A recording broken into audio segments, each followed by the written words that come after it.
Good morning everyone and welcome back to my channel. বাজছে এখন সকাল ৯টা, এখন আমার বিছানা গোছানো হয়নি, তো চলো চট করে আগে বিছানাটাকে গুছিয়ে নিই। শীতকাল যেহেতু ঘুম থেকে উঠতে তো দেরি হয়ে যায়, ওই জন্য কাজ বাজও একটু লেট হয়ে যায়। তবে দেরি করে ঘুম থেকে উঠলেও আমি কিন্তু ঘুম থেকে ওঠার পর বসে থাকি না, আমি চটপট কাজগুলোকে সেরে নিই, তাই জন্য আমার টাইমের মধ্যে কাজগুলো শেষ হয়ে যায়। আর এই দেখো, আমি এখনও চুলটাকেও আঁচড়াইনি, মাথাটা পুরো পাগলের মতো হয়ে আছে।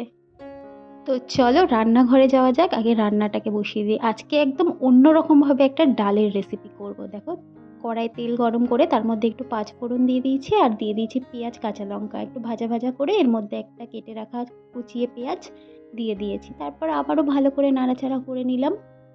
এই ডালটা রুটির সাথেও খেতে খুব ভালো লাগে আর ভাতের সাথে খেতেও ভালো লাগে। রোজ একঘেয়ে ডাল খেতে খেতে আর ভালো লাগে না, তাই ভাবলাম আজকে একটু অন্যরকমভাবে ট্রাই করা যাক। তো দেখো, খুব ভালোভাবে ভাজা ভাজা হয়ে গেছে। এরপর এর মধ্যে আমি একটা কেটে রাখা টমেটো দিয়ে দিচ্ছি, আর নুন, হলুদ, একটু লঙ্কার গুঁড়ো, জিরের গুঁড়ো দিয়ে দিয়েছি। তারপর আবারও ভালো করে নাড়াচাড়া করে টমেটোটা যখন একদম নরম হয়ে যাবে, তখন এর মধ্যে মসুর ডাল দিয়ে দেবো। আমি ডালটাকে ধুয়ে রেখেছিলাম, আর এটা কিন্তু মুসুরির ডাল দিয়েই বেশি ভালো লাগবে। তো পুরো ডালটা দিয়ে আবারও আমি বেশ কিছুক্ষণ নাড়াচাড়া করে নিলাম, ওই 2 মিনিটের মতো। তো হালকা ভাজা ভাজা করে এর মধ্যে আমি জল দিয়ে দিচ্ছি 2 কাপের মতো। তারপর একদম লো টু মিডিয়াম ফ্লেমে কিছুক্ষণ রান্না করতে থাকবো। দেখো, ডালটা সেদ্ধ হয়ে গেছে, পুরো একদম গলে যাবে না, একটু গোটা গোটা থাকবে আর এরকম মাখা মাখা থাকবে। তার মধ্যে একটু ধনেপাতা দিয়ে নামিয়ে নেব। এই ভাত মানে এই ডালটা ভাতের সাথে খেয়ে দেখো, খুব ভালো লাগবে। আজকে এই ডাল করব, ফুলকপির পকোড়া করব, আর এখানে ডিমের ঝোল করব বলে ডিমটাকে সেদ্ধ করে নিয়েছি, আলুটাও সেদ্ধ করে নিয়েছি। রান্না বান্না করতে করতে একটু ঘরে এলাম, আর হঠাৎ জানলা দিয়ে বাইরে দেখে পুরো চমকে গেছি। এটা যদি দিনের বেলা না হয়ে রাত্রিবেলা হতো, তাহলে তো মনে হয় আমি হার্ট অ্যাটাকই করে যেতাম।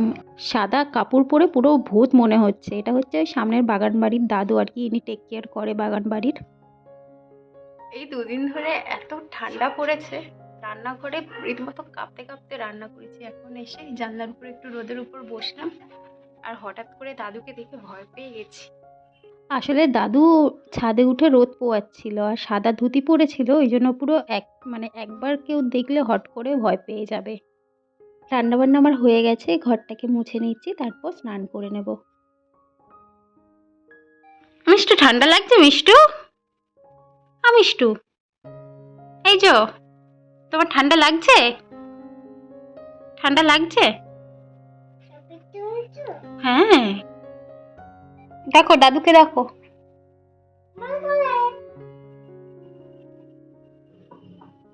দাদুকে ডাকো।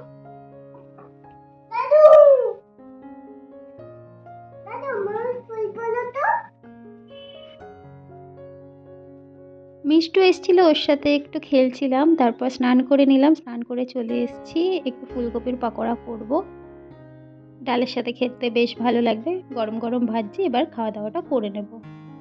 আর তোমরা যারা আমার এই ব্লগটা দেখছো, এই ব্লগে যদি তোমাদের কিছু ভালো লেগে থাকে, প্লিজ লাইক করো, কমেন্ট করো, শেয়ার করো, আর প্লিজ প্লিজ প্লিজ আমার এই চ্যানেলটা সাবস্ক্রাইব করে আমার পাশে থেকো। তো পকোড়াটা ভাজা বসিয়ে দিয়েছি, আর আমি এদিকে ঠাকুরকে ধূপও দিয়ে দিচ্ছি। এই কদিন এত ঠান্ডা পড়েছে কি বলবো, ধূপ দিয়ে খাওয়া দাওয়াটা করে নেব। সন্ধেবেলা ফুচকা নিয়ে এসেছিলো, তো এখানে একটু আয়েশ করে ফুচকা খেয়ে নিলাম অনেক দিন পর। আর রোহিত এখানে সন্ধেবেলা দেখো রিল বানাচ্ছে, আর আমি লুকিয়ে লুকিয়ে একটু শ্যুট করছি, আর দেখে নিয়েছে। যাই হোক, অনেকদিন পর ফুচকাটা খেয়ে বেশ ভালো লাগছে।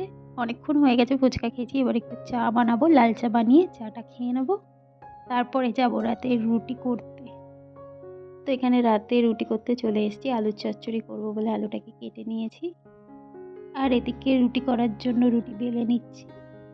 আর এখন কোনো কাজ নেই, রুটিটা হয়ে গেলে একটু বসে ফোনটা ঘাঁটবো, তারপরে খাওয়া দাওয়া করে শুয়ে পড়বো। তো আজকের ব্লগটা এখানেই শেষ করছি। ভালো লাগলে please do like, comment, share and please subscribe my channel. দেখা হচ্ছে আগামীকাল একটা নতুন ব্লগের সাথে। সবাই ভালো থেকো, আর প্লিজ সাবস্ক্রাইব করে দিও। Tata, good night.